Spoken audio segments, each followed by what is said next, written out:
En estos 487 años desde la fundación de Cartagena, que todos conmemoramos hoy, 1 de junio, desde el Museo Histórico y en nombre de toda la ciudadanía de Cartagena, acogemos, apoyamos y rodeamos esta feliz iniciativa de la Sociedad de Mejoras Públicas que convoca a todos a que hoy nos pongamos el apellido de Cartagena, hoy y siempre, como una de las fórmulas que hemos tenido a lo largo de toda la historia para seguir adelante.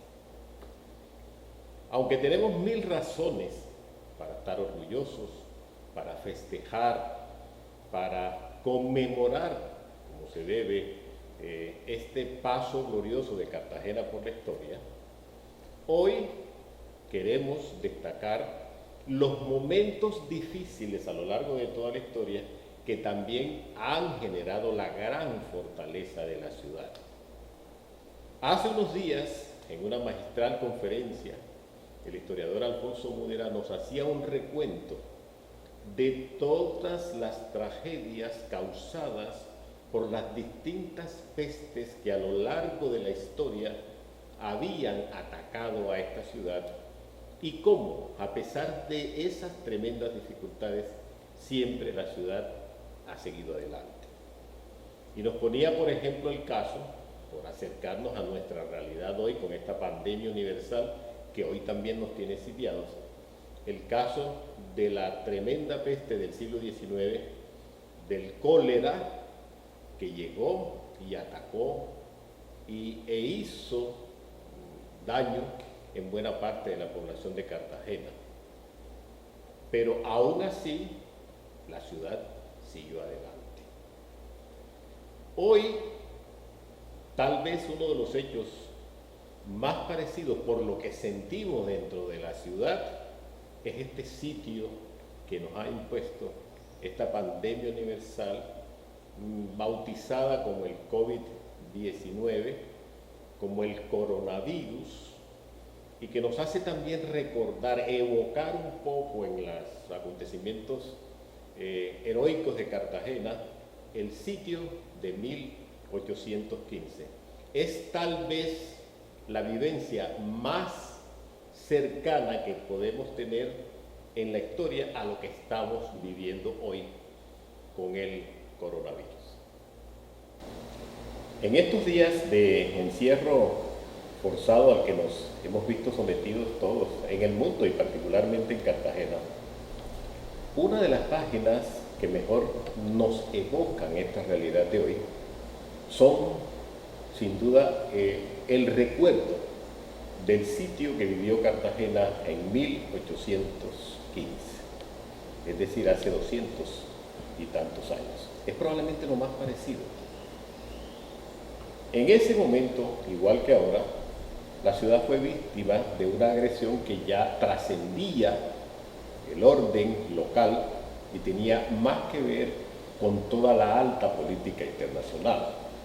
En ese momento España, que disputaba todo el predominio mundial con las otras potencias, luchó para desalojar de su sitio a la invasión de los franceses, regresar a su monarquía y con ello retomar el gobierno de todas las provincias, como en el caso de Cartagena, que se habían declarado independientes.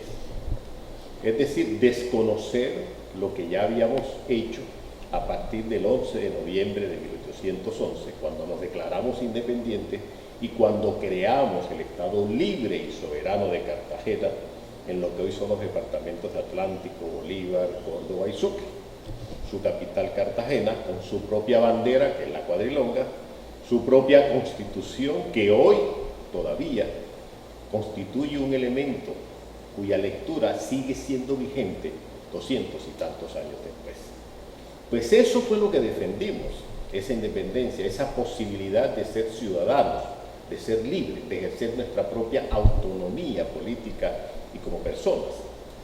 En 1815 España decide desconocer por completo ese paso que habíamos avanzado en la construcción de nuestra nacionalidad y envía a Cartagena una numerosa expedición compuesta por más de 10.000 hombres para atenazar a Cartagena y obligarla a rendirse, y después de Cartagena obligar a rendirse el resto del territorio de lo que hoy es Colombia, en ese momento además ampliado al antiguo virreinato de la Nueva Granada, que ya para entonces iba en proceso de formación de lo que después se llamó la Gran Colombia, compuesta por Venezuela, Ecuador y Colombia. Ese vasto territorio tenía su eje, su centro de operaciones en Bogotá, pero Cartagena era el puerto estratégico, era el puerto por donde se movía la economía, por donde se movían las ideas políticas que fundamentaron y desarrollaron el proceso de independencia. Entonces España, por todas esas razones juntas, se viene sobre Cartagena, la sitia durante casi 4 meses, desde agosto hasta diciembre de 1815, y durante ese momento vivimos momentos muy parecidos a los que estamos viviendo hoy. Hoy no estamos sitiados por un enemigo visible políticamente, hoy es un enemigo de otro calibre, pero igual nos tiene confinados. Es como si en torno a la ciudad estuviéramos todas las murallas que hoy solo rodean al centro histórico, es como si estuvieran rodeando a toda la ciudad. Allí sucedió un hecho absolutamente insólito, y es que esas murallas tan robustas, que habían sido un ejemplo de la alta arquitectura militar de España en América, justamente ellos que la habían construido fueron los que tuvieron que probarla, que después, cuando ya se termina toda esta vasta obra, viene la independencia y los españoles tienen que salir, y al momento de retornar a buscar que la ciudad se arrodillara de nuevo, con Morillo a la cabeza, lo que encuentran es una plaza fuerte, bien dotada, que no pudo ser derrotada por la vía militar, tuvo que rodearse y esperar a ser vencida por el hambre, por las enfermedades, ¿sí? Y otro tanto por todos los enfrentamientos militares de guerra que ocasionó ese sitio. Durante esos largos meses de agosto a diciembre de 1815, los cartageneros protagonizaron el acto tal vez más heroico de toda su historia. Morillo no hizo sino conminar a los cartageneros a que se rindieran para evitar la barbarie, pero los cartageneros no se rindieron.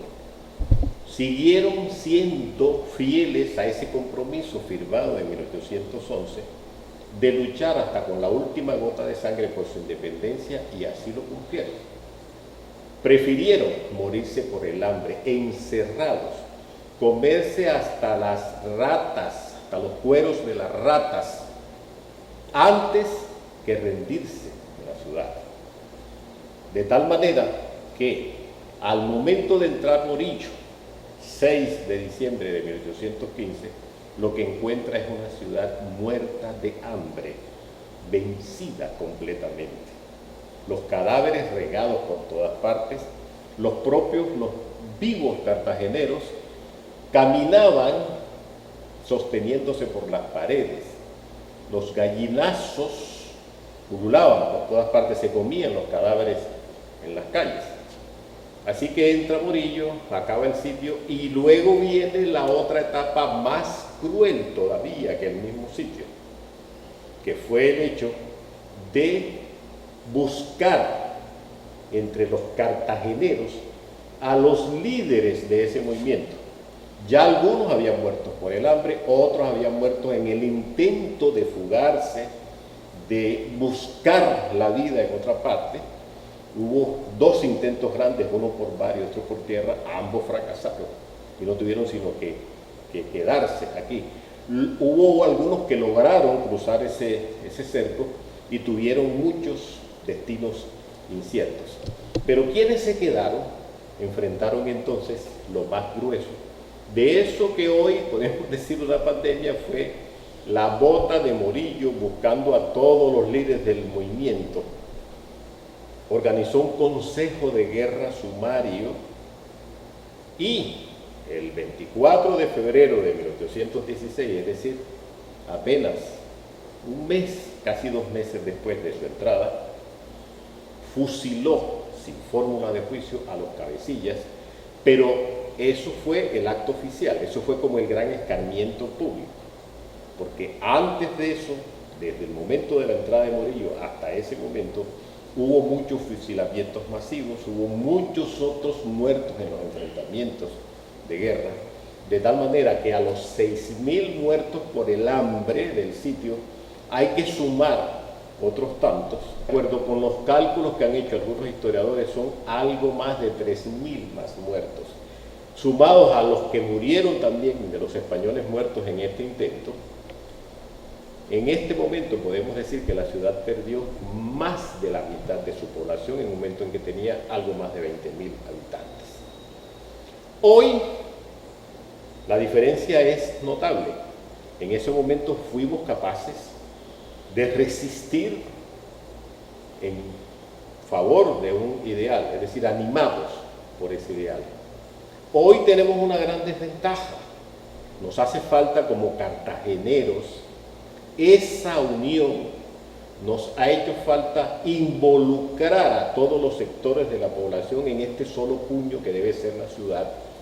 Y por eso, un día como hoy, traer a la memoria este acontecimiento creo que debe ser uno de los instrumentos, junto con todo el esfuerzo que hacen las autoridades, para nuevamente congregar a los cartageneros. Aquí encontramos razones suficientes para superar esta crisis, que no solamente es local, sino mundial, y seguir adelante como ciudad. El título de los tantos que ha tenido Cartagena, sin duda, el más importante de todos, es el de la ciudad heroica, que hace mención a este acontecimiento. Así que, si hemos sido capaces en otro momento de superar crisis mucho mayores que las que tenemos ahora, con esta invitación de la Sociedad de Mejoras Públicas a ponernos el apellido de Cartagena, lo que estamos es también, junto con ese apellido, invocando nuestra condición de heroicos, de ciudad heroica. Así que, bienvenidos todos los cartageneros a sumarnos a esta iniciativa, apoyémosla juntos todos, el Estado, el sector privado, la educación, los ciudadanos. Iniciativas como esta, sin duda, son las que nos permiten aglutinarnos y seguir adelante como ciudad.